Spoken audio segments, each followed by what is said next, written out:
ETF index mutual funds నేర్చుకుని stock మార్కెట్లో రాణించాలనుకుంటున్నారా? వెంటనే ఈ నెంబర్కి కాల్ చేయండి. నమస్తే రమ్మగారు. నమస్తే జయ. రమ్మగారు, ఈ మధ్య ఆన్లైన్లో మీరు చూసారో లేదో గుర్రపు నాడా ఉంటుంది కదా, వాటిని అమ్మేస్తున్నారండి. ఏంటి ఇంత అసలు గుర్రపు నాడ ఎప్పుడు లేదు, ఈ మధ్య ఇంత దీనికి ఇంత క్రేజ్ ఎందుకు వచ్చిందని చూస్తే ఎవరో చెప్పారు, లక్ష్మీదేవి స్థిరంగా ఉంటుందంట అది పెట్టుకుంటే, తర్వాత దిష్టి తగలదంట, ఇట్లా నానా రకాలండి. అసలు గుర్రపు నాడ పెట్టుకుంటే ఇలా జరుగుతుందా? మీరు అసలు విన్నారా? ఎప్పుడో పురాతనమైన మాట అది. విన్నారా రమ్మగారు? విన్నాం, కానీ అవేమి అందరూ పాటించే వ్యవహారాలు కాదు జయ. మనకి ఒక మాట అనకూడదు, ఇప్పుడు అనాల్సే వస్తుంది. సోషల్ మీడియాతోటే వస్తాయి ఇవన్నీ. ఆయన ఎవరో ఒక ఆయన చెప్తాడు, వీళ్ళందరూ డబ్బులు ఇబ్బందుల్లో ఉన్న వాళ్ళంతా చూస్తారు, ఫ్రెండ్స్కి వాళ్ళకి వీళ్ళకి వీళ్ళకి వాళ్ళకి అందరికీ షేర్ చేస్తారు. ఇప్పుడు మనం చెప్పేవి కూడా అలాగే షేర్ అవుతున్నాయి, అలాగే షేర్ చేసుకుంటారు. షేర్ చేయగానే వాడెవడో అందులో ఆ గుంపులో ఒకడు, వరే ఫలానా వాళ్ళ దగ్గర గుర్రం ఉంది, దాని కాలు నాడా తెచ్చుకుందాం అంటాడు. ఎంతమంది తెచ్చుకుంటారు? ఎన్ని గుర్రాలు, ఎన్ని గుర్రాలకి ఎన్ని నల్ల గుర్రాలు ఉంటాయి, ఎన్ని నల్ల గుర్రాలకి వెనకాల ఎడం కాలు ఎన్ని కాళ్ళు ఉంటాయి, ఎన్ని గుర్రాల కాళ్ళ నుంచి నాడాలు పీక్కుని మనం అందరం పెట్టుకుంటే మనం లక్ష్మి అవుతాము, లక్ష్మీదేవితో సమానం అవుతాము. నువ్వేం పని చేయవు, వ్యాపారం చేసుకోవు, నీకు అంత అత్యాశ ఏమిటి? కోటీశ్వరుడివి ఎలా అవుతావు? నువ్వు 1000 వచ్చేవాడివి 1,00,000 కావాలని ఎక్స్పెక్ట్ చేయి. 10,000 వచ్చేవాడివి 25,000, 10,000 25,000 జీవితం నుంచి కోటీశ్వరుడి జీవితం నీకు ఎలా వస్తుంది? దానికి గుర్రపు నాడ కాదు, గుర్రపు మెడగట్ చేసి పెట్టుకోమంటే పెట్టుకుంటావా? మనం పెట్టేసుకుంటామండి, వచ్చేస్తుందంటే కనుక నిజంగా ఆలోచించేస్తారేమో. కానీ దాని వెనకాలన్నది ఏమీ చేయలేకపోతాం. మీరు అన్నట్లుగా కష్టపడటమా, ఏం చేయాలి, ఎలా ముందుకెళ్ళాలి, ఎలా ఆలోచన పెట్టాలి? పైగా దానికి ప్రత్యేకం నువ్వు రాసిచ్చిన ప్రశ్నలోనే ఉంది. నల్ల గుర్రం తాలూకు ఎడమ వెనకాల కాళ్ళల్లో ఎడమ అది ఎన్ని, పైగా గుర్రపు నాడ అంటే ఏమిటి? గుర్రం కాలికి గిట్టలు ఉంటాయి కదా, అవి అరిగిపోకుండా వాటికి బాధ కలుగుతుంది, తొందరగా అవి పాడవుతాయి. వాటికి ఏం చేస్తారంటే ఇలా యూ షేపు, మరీ పర్ఫెక్ట్ యూ కాదు, కొంచెం కోణంగా ఉంటుంది, దాని కాలు షేప్లో ఉంటుంది అన్నమాట. ఇట్లా దాన్ని ఆ ఇనప వస్తువుని తయారు చేసి ఆ నాడాన్ని దాని కాలికి కొడతారు. అబ్బా, గొడ్లకి ఎడ్లకి వాటికి కూడా నాడాలు కొడతారమ్మా. అవును, ఎడ్లకు కూడా కొడతారు. అవి ఏంటంటే బాగా పని చేయగలుగుతాయి, ఆ గిట్టలకి ఇబ్బంది లేకుండా ఉంటుంది. గుర్రాలకు కూడా కొడతారు. నొప్పి అనిపించదు ఎందుకు ఉంటుంది? నొప్పి పుట్టదా? మన కాల్లోకి ఏదైనా మేకులు పెట్టి కొడితే మెల్లిగా అది మానబట్టాక అది తిరిగితే దానికి ఈజీగా ఉంటుంది, గిట్టలు పాడవకుండా ఉంటాయి. కానీ దానికి బాధపడుతూ కొట్టించుకుంటుంది చచ్చి చెడి. మరి పని చేయాలి కదా పాపం. అది దాని పని చేసే క్షమత కోసం మన వాళ్ళు కనిపెట్టిందే గుర్రపు నాడ. గుర్రానికి పుటకతో నాడా లేదు కదా. మనం గుర్రాలని వాడడం మొదలు పెట్టాక వీటితో పని చేయించాలంటే ఇట్లా ఎక్కువ ఇలాంటి చేస్తే దాని పరుగు, దాని గిట్టలు అరిగిపోకుండా ఉంటాయి, గిట్టల్లోకి అవి ఇవి గుచ్చుపోకుండా ఉంటాయి అని చెప్పి ఇవి కొడతారు. కాలు గిట్టల్లోకి ఏమైనా దిగిపోతాయి పాపం, అందుకని కొడతారు. ఇవి కూడా కొంతకాలానికి అరుగుతాయి, బాగా అరిగిపోయి దానికి ఇబ్బంది అవుతుంటే మళ్ళీ దాన్ని నేల మీద పడేసి లాగుతారు. దాన్ని తీసి అబ్బో ఎంత బాధపడుతుందో ఆ జంతువు పాపం. హాయిగా ఎట్లా ఉంటుంది? ఎంతో కొంత బాధ ఉండదు. అది నొప్పో అని అరిచరిచి నీకు చెప్పలేదు కాబట్టి ఒరే మీ మొహాలు మండా నన్ను వదలండిరా మీ ఎమ్మకడుపులు కాలా అని అది తిట్టట్లేదు మన భాషలో, దాని భాషలో అది ఏడుస్తుంది. మెల్లిగా బాధ తగ్గుతుంది, తర్వాత మెల్లిగా పని చేయగలుగుతుంది. ఇప్పుడు అలాంటి గుర్రాల తాలూకు ఓ కాలుది తెచ్చి ఇంట్లో పెట్టుకుంటావు అంటే నువ్వు గుర్రం కాలుది తీయద్దు.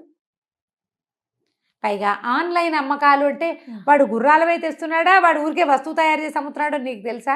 యూజ్డ్ వస్తువు పెట్టుకోవాలని చెప్తున్నారు. ఏమో నేనైతే నిజంగా చెప్పద్దు, నేను భగవంతుడి మీదే విశ్వాసం ఉంది నాకు. దేవుడికి ఏదైనా పూజ చేసుకో, ఎవరికైనా సహాయం చెయ్యి, నీ వల్ల చెడు జరగకుండా చూసుకో, నీకు భగవంతుడు సహాయం చేస్తాడు. కాలం నీ వెనకాల నిలబడుతుంది. ఒక నాడా తెచ్చి పెట్టుకుని నువ్వేదో చేస్తే ఎలా అయిపోతుందో చెప్పు. గుర్రపు నాడా పెట్టుకోవడం అనేది చాలా పాత మాటే నాకు తెలుసు. దానివల్ల శని ప్రభావం తగ్గుతుందని, దృష్టి దోషం తగ్గుతుందన్న మాటే నేను విన్న. కొందరి ఇళ్లలోనే చాలా రేర్గా ఎవరో చెప్పారని, ఎవరో ఒకళ్ళు. అది యూజ్డ్ అనే విషయం నేను అప్పుడు వినలా నా చిన్నప్పుడు. ఈ మధ్య ఇప్పుడు కొత్తగా ఫేస్బుక్లో స్క్రోల్ చేస్తుంటే మధ్యలో ఇవి వస్తూ ఉంటాయి. అవునవును, ఏమో దాన్ని నమ్మద్దమ్మా, అవన్నీ పిచ్చివి, తెలివి తక్కువ పనులు. ఏ గుర్రం కాలు నుంచి ఎంతమంది తీసుకుంటారు? ఎన్ని గుర్రాలు ఉన్నాయి అసలు మనకి? ఇన్నేసి ఇంటర్నెట్లో అందరం కొనేసుకునేలాగైతే ఓ కొత్త వస్తువు ఆ షేప్లో ఉన్న ఇనప వస్తువు తయారు చేస్తారు. ఇంటర్నెట్లో పెట్టేసి అమ్మేస్తున్నారంటే ఎన్ని వస్తువులు తయారు చేశారు వాళ్ళు తయారు చేసి అమ్ముతున్నారు, అంతేగాని నల్ల గుర్రం తాలూకు ఎడమ వెనక కాలిది కాదది. అదే. గుర్రపు నాడ ఆకారంలో ఉండే ఇనప వస్తువుని బయట వాకిట్లో వెళ్లాడేస్తే నెగిటివ్ ఎనర్జీని తీసుకుంటుందని, శనీశ్వరుణ్ణి తగ్గిస్తుందని భావన. నేను ఈజీ మెథడ్ చెప్తా శనీశ్వరుని తగ్గించుకునేందుకు. జ్యోతిష పండితులు కూడా కొంతమంది చెప్తారు ఈ మాట. ఓకే. ప్రతి శనివారం నువ్వులు రాసుకుని ఒంటికి ఇంటిల్లిపాది బాగా నలుగు పెట్టుకుని స్నానం చేయండి. స్నానం చేయండి, చాలా శని తగ్గుతుంది. నువ్వు అది చేయవు, గుర్రపు నాడ తెచ్చి తగిలిస్తావా? దాంతో పోతుందా? అంటే ఇక్కడ శ్రమ కదా రమ్మగారు. శ్రమ పని అవి చెయ్యం. ఓ గుర్రందే కదా గిట్ట ఎక్కడో చోట నుంచి దాని కాలు నాడా పట్టుకొచ్చి. ఇప్పుడు ఒకరిని డిస్కరేజ్ చేయటము అది కాదు, కామెంట్ చేయటము కాదు. ఫీజిబుల్గా ఆలోచించండి, సరి అయిన ఆలోచించండి, ప్రాక్టికల్గా. దీనివల్ల ప్రయోజనం లభిస్తుందని మీరు ప్రగాఢంగా నమ్మితే ఒక కొత్త షేప్లో ఆ షేప్లో ఉన్న వస్తువుని తెచ్చిపెట్టుకోండి. కానీ ఇలా లైవ్ గుర్రాలవి పెట్టుకోవాలనే ప్రచారము తప్పు, వాటి కోసం ప్రయత్నించటము తప్పు. ఒకవేళ ప్రయత్నించినా ఎంతమందికి ఇవి దొరుకుతాయి అనే ఆలోచన చేయండి. ఎన్ని గుర్రాలని హింస పెడితే ఈ జనమందరికీ సరిపోతుంది? అవును, చెప్పు. శని దశ ఉంటుంది మనకి జాతకాల్లో. శనులు అన్ని గ్రహాల తాలూకు ప్రభావాలు ఉంటాయి. ఒక్కొక్కటి కొంతకాలం ఎక్కువగా ఉంటుంది. దాన్ని పోగొట్టుకోవటానికి మీరేం చేయాలి అనేది చూడండి. ఏదైనా ఒక వస్తువు తెచ్చిపెట్టుకుంటే పోతుందని అనుకోదు. దేవాలయ దర్శనం చేయటం, ప్రతి శనివారము శివాలయానికి వెళ్ళటం, ఏ రుద్రాభిషేకము చేయించుకోవటం, ఏ నువ్వులు శనీశ్వరుడికి తైలాభిషేకం చేయటం, ఇతరులకి సహాయం చేయటం, ప్రతి శనివారము ఇల్లు శుభ్రం చేసుకోండి. ప్రతి శనివారం ఇల్లు క్లీన్ చేయాలి. ఇంట్లో నుంచి చెత్త తెల్లవారేసరికి బయట పెట్టేసేయండి. చక్కగా నువ్వుల నూనె రాసుకుని బాగా నలుగు పెట్టుకుని ఒంటి నుంచి మురికిని పోగొట్టుకోండి. శనీశ్వరుడి గ్రహదోషాల వల్ల మనకి బద్ధకం ఉంటుందట మనుషులకి, దాన్ని పోగొట్టుకోండి. ఇవి మంచి మెథడ్స్. ఇది మన ఇంటికి ఒంటికి కూడా మంచిది. దేవాలయ దర్శనం మనకి మంచిది, ఒంటి తలంటి పోసుకుంటే మనకి మంచిది. నువ్వులు మంచి నువ్వులతోటి వస్తువు చేయించి మీరు దానం చేసిన ఫలితం లభిస్తుంది. ఏదైనా స్వీట్ చేసి చక్కగా నలుగురికి పంచిపెట్టండి. ఎందుకు ఏవో మెథడ్స్లోకి వెళ్ళి తాంత్రిక విధానము నిజమే, కాకపోతే అందరం చేస్తామంటే అవ్వద్దా? అది కష్టం కదా. కానీ కొంతమంది అనుకోవచ్చు రమ్మగారు, ఇప్పుడు మన వీడియో చూసి మరి దేవాలయానికి వెళ్తే మంచి జరిగిపోతుందని. మంచి జరగకపోవచ్చు, జరుగుతుంది. మన బుద్ధి మారుతుంది కదా, దేవాలయం వైపు మన అడుగులు పడుతాయి కదా. దేవాలయము మనం వెళ్ళడం కోసం కట్టుకున్నదే, అది ఎవరో ఒకళ్ళ కోసం చేయలేదు కాదు, ఒకరిని ఇబ్బంది పెట్టి చెయ్యము. శక్తి క్షేత్రాలు దేవాలయాలు, మంచి జరుగుతుంది ఇవాళ కాకపోతే రేపొద్దున.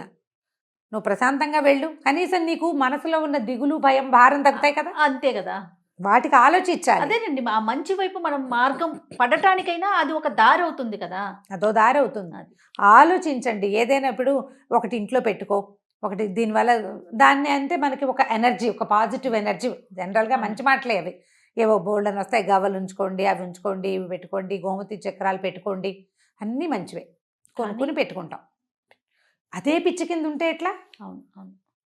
దానికోసమని జంతు హింస చేయడానికైనా దిగబడిపోతామని అంటే ఎట్లా? అది తప్పు కాదు. ఆ పని చేయకూడదు. ఆలోచించి వెళ్ళాలి. ఈ పరిస్థితిని పోగొట్టుకోవడానికి ఇదేనా, నేను ఇంకేమైనా చెయ్యొచ్చా? ఏదైనా తెచ్చిపెట్టుకోవటం కాదు, నాలోంచి ఏ దుర్గుణాన్ని పోగొట్టుకోవాలి, ఏ సద్గుణాన్ని నేను అవలంబించాలి అనేది ఆలోచించండి. జ్యోతిష పండితులు మహానుభావులు మంచి విషయాలే చెప్తారు. పాయింట్ మీరేం చేస్తారు దానికోసం? అది మనం కూడా ఆలోచించుకోవాలిగా. ఆలోచించి చేయండి.